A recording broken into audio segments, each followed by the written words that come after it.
Hello. Right, driver time. I didn't talk about this one yesterday, mainly because this driver was the one I wanted to actually give a proper go and see if I could find anything or any kind of issues. Mainly because it's aimed at Battlefield 6 and make sure the game is all up and running the way it should be in time for Christmas. And so far, like I say, I give it a go yesterday. No issues, no problems. Um, I would dare say this has been to correct some issues that people have been having. The game was solid when I first got it from about the first 4 days, and then I was getting random crashes to the desktop. No errors, no nothing. What I did find was uninstalling it with DDU, the driver, and reinstalling it and setting the shader cache from default to 100 gig if you have the space. It's something you can do, which is can be ideal. It doesn't help on all games, but can help on some. Um, and that seemed to fix it. And it seemed to fix it for a lot of people as well. So I would dare say this is what that's been looking into. So there's obviously some shader compiling issue or memory leak, I'm guessing. There is some other games on here that it seems to be altering or fixing it, but it's all singing, all dancing for Battlefield 6, really. Call of Duty in that as well. But to be fair, I dare say most of those Call of Duty players are coming over to Battlefield because you've never seen so much hopping and skipping in Battlefield before. Apart from that, additional. These usually take a little bit of time to sift through and go through. And to be honest, most of the things in here that I'll list will be to do with things that they introduced in previous drivers over time, different compilers, and other such technical things. Sometimes you can spot odd things about they've introduced, how they compile things differently, but it takes a bit of sitting down. I understand some of it, but not all of it. Like I say, some of these go back like a long time. Now and again, I can spot things which seem to have been changed recently, but they're normally tweaks of things which have been around for a long time. Yeah, but if you are going to give this one a go, make sure you use DDU. Obviously, keep a backup driver that you know has been working fine, because if this one does start playing merry hell, you'll need to roll back. Hopefully there'll be no hot fix straight away. The last driver that came out, there was a hot fix, and it was quite an important one as well for some people, because Windows Update completely messed up, and they needed the hot fix to correct that. One of the problems I have with Nvidia is the fact that they release their drivers and they give you all the update things, but they don't often mention anything at all to do with any hot fixes. And sometimes those hot fixes are important and fix things for people. And unless you've got somebody online or there's some news story, you could be left with your PC completely crashing all the time, or all sorts of weirdness until the next driver comes out, just because you didn't know about this hotfix. So if you're ever having problems with your driver, it's been a week or two, it's always worthwhile Googling to see if there has been a hotfix released. Or like maybe the likes of myself and many other people talking about it. Yeah. So I'm going to give this some more time on Battlefield 6. But like I say, it's been solid, it's been fine. As for Battlefield 6, really enjoying it.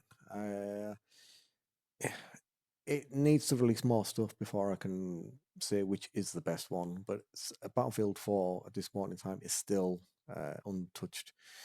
Just the level design, everything, how it worked, the way you could set off some of the events which changed the maps completely. It's these maps are at this moment in time on Battlefield 6. Some of them are good. There's a lot of average, and there's a couple which I just skip, which is unusual for a Battlefield game. I would dare say the, the the kind of wow ones will be waiting in the wings, because they need something to entice you to play the game. They need something when the numbers drop off to get people to come back to play the game.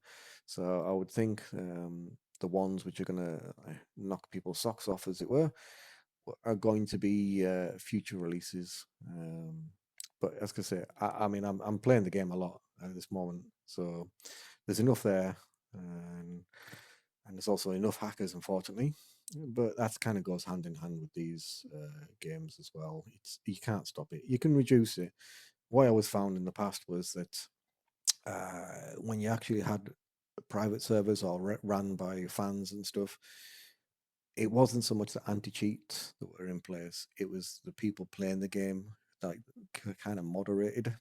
I would say 95% of the people that we thought were sus and got kicked were sus. And if you've been playing these games long enough, you can spot the stuff. There would have probably been that odd, random, highly skilled player that we mistakenly kicked. But I would say at least 95%, because it's not just one person that notices it. You wait for a few people to notice it and keep an eye on it.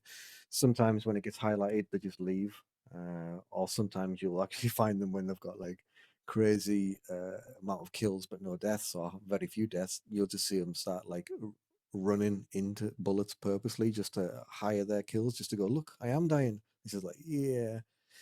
The handy thing about Battlefield 6, what I find is it's easy to spot them when they're actually on your team, but if they're in your squad, you can literally just watch their cam and you can see the stuff that's going on. Um, Apart from the wall hacks and the snipers who can now scope kill at about 3 feet away, headshots. The probably the worst one is the 4 bullet kill. If you play Battlefield 6, you may have seen this one, and it is some players can do this just randomly, but when it's constant, it stands out. What happens is they choose a weapon that has a low drop off for the bullet and high damage, and they fire exactly 4 shots, not five, not six. It's exactly 4 shots, kill, snap to the next target, exactly 4 shots, kill, snap to the next target, and so on. Doesn't matter if they're behind them, hiding, up above them, they just snap to the next one, 4 shots, kill. Uh, what I tend to do now is I don't have time and patience for these kind of people, and I can't be bothered doing the whole reporting. I wasted so much of my time reporting people in the previous Battlefield games that what I tend to do now is if I come across these and I run into them a few times, I just think uh, there's two of them or there's one of them on here. I just quit and go to the next map. I would say at least one in every 6 maps that I play has got either one or two people. Last night when I was playing it, I actually had about 4 maps that were clean as hell. And no one was doing any kind of cheating or hacking. And I mean, I don't say this like, oh, if I'm not finishing top of the board, it means as hackers. I don't mind if I finish in the top 25% of the top of the thing with points or anything like that, as long as I know that the people that you're getting killed or getting dropped by, it's fair and square. But like I said, I had like 4 games last night and completely clean, and it was like a breath of fresh air, which is really really strange. Um, but again, I don't want to like hound onto Battlefield 6, but here's the worrying thing. I think they sold like was it 10 or 11 million copies in the first week or something. Um, and they said that their anti-cheat kicked like 2.5 million people hacking. So if you do the maths, that's scary how many people they caught early on. And like I say, they're not catching everyone because unfortunately, hacking and tools, it's a business and it's a multi-million-dollar business. So there's people in all over the world, thousands of them, working round the clock to find ways of getting around whatever DICE put in place because it's their livelihood, it's how they make their money, and DICE can't compete with that. You can't, you'll never ever stop it. So this is why, like I say, it was quite good back in the day. And if I spend a bit of time looking for them, I could find them now servers where they get like moderated by their actual players. And when you start seeing stuff that you just think something's not right, and then more people keep an eye on them, and then you just end up kicking them. The only downside to that is that if you are a good player and you go onto a server, um, and the person who's running that server is the person you keep killing, you might get kicked, which has happened once or twice before. But anyway, I digress when I should be going and playing Battlefield. Bye.